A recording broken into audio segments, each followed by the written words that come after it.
বাঁশির সুরে নাকি মেয়েরা চলে আসে, ছুটে চলে আসে, এক কথা, এটা সত্য কিনা? সারা রাত জায়গা আছে,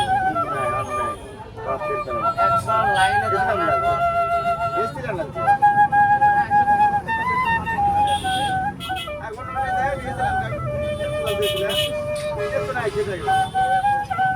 প্রত্যেকটা পাম্পে আছে।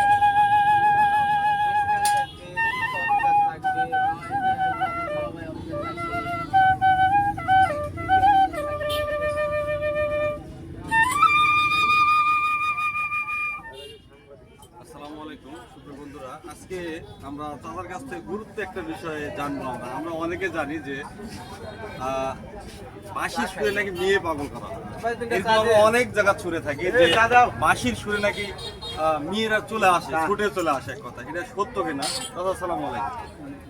আসলে আমরা তো অনেক সময় আমরা জানি যারা বাঁশি বাজায় তাদের কাছ থেকে, অনেকজনের কাছ থেকেও আমাদের শোনা যে বাঁশিতে নাকি মেয়েদের পাগল করা যায়, এটা আসলে কতদূর সত্য?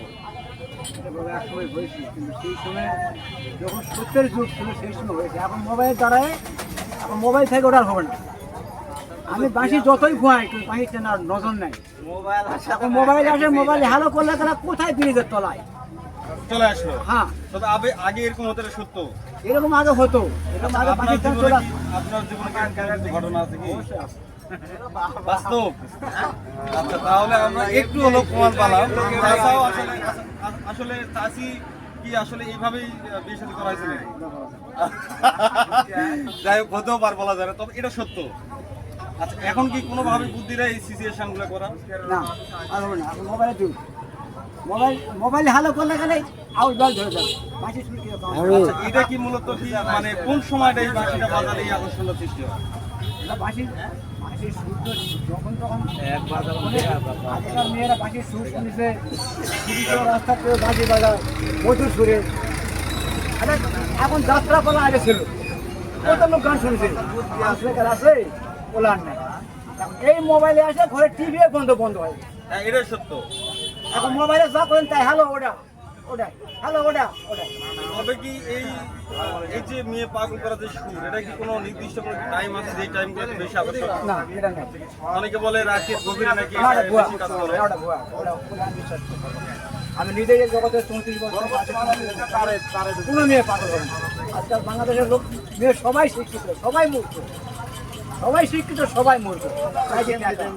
আপনার সব কিছু আচ্ছা, তার মানে আপনি বলতে চাচ্ছেন যে একটা সময় এটা হয়েছে, কিন্তু এখন আধুনিক যুগ, মোবাইলের হাতে হাতে কারণে মনে হয় এটা বন্ধ।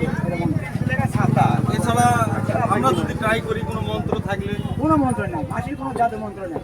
তুমি খালি ফুলের খাবার মন্ত্র খাবে, তুমি খালি মন আর নাম।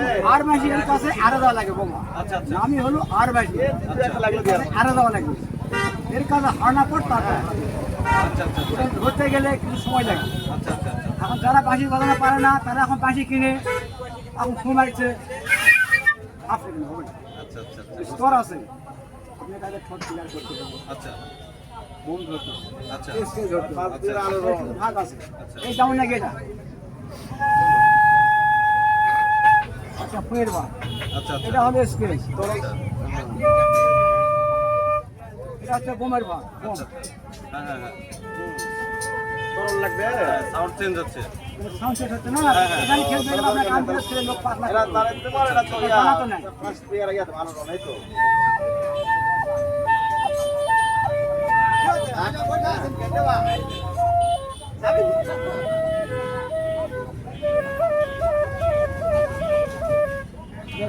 এটা হচ্ছে প্র্যাকটিস।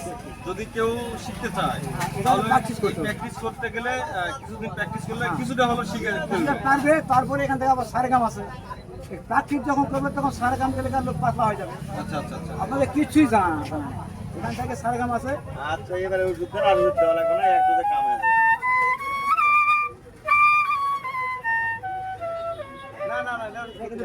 এভাবে আস্তে আস্তেই সে গানের একটা শারীরিক একটা সিঙ্গেল আছে যেটা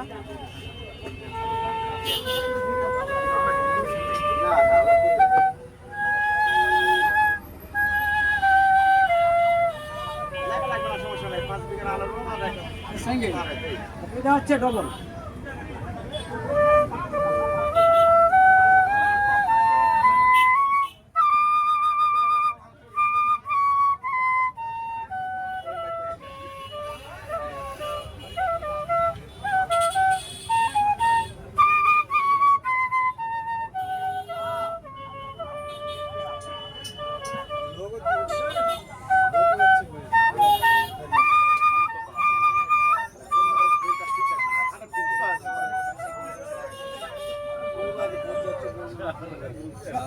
দর্শক আসলে চাচা যতটুকু আমাদের দেখাইছে যদি আমরা এইভাবে যদি প্রতিদিন প্র্যাকটিস করি তাহলে আয়ত্তের মধ্যে আসবে। আয়ত্তের মধ্যে আসবে, অল্প দিনের মধ্যে মানে সাধনা নাকি ফল পাওয়া যায়, সাধনাই আমার সবচেয়ে বড় জিনিস। মানে চেষ্টা করা মানে সাধনা, অবশ্যই পথে চেষ্টা সাধনা।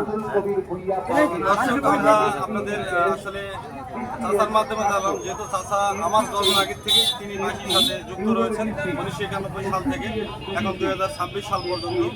তো চাচার বক্তব্য অনুযায়ী সময় আছে যে আপনাদের মাসি যে আকর্ষণ করা হয়েছে, কিন্তু এখন সেটা আর নাই, কারণ এখন আধুনিক হাতে হাতে মোবাইল, যার কারণে ওইটা আর নাই। তবে বাঁশির প্রতি অনেকেরই টান আছে, ভালোবাসা আছে, যেহেতু আমরা বাঁশির সুর যখন বিভিন্ন জায়গা থেকে শুনি তখন মনে হয় যে আসলে বাঁশি বাজানো অনেক ভালো লাগে। তো যাই হোক, তাদের অনেক শুভকামনা, সুন্দর একটি তথ্য আমাদের মাঝে উপস্থাপনা করার জন্য আজকে ভিডিও পর্যন্ত। ভালো থাকবেন সবাই, সুস্থ থাকবেন।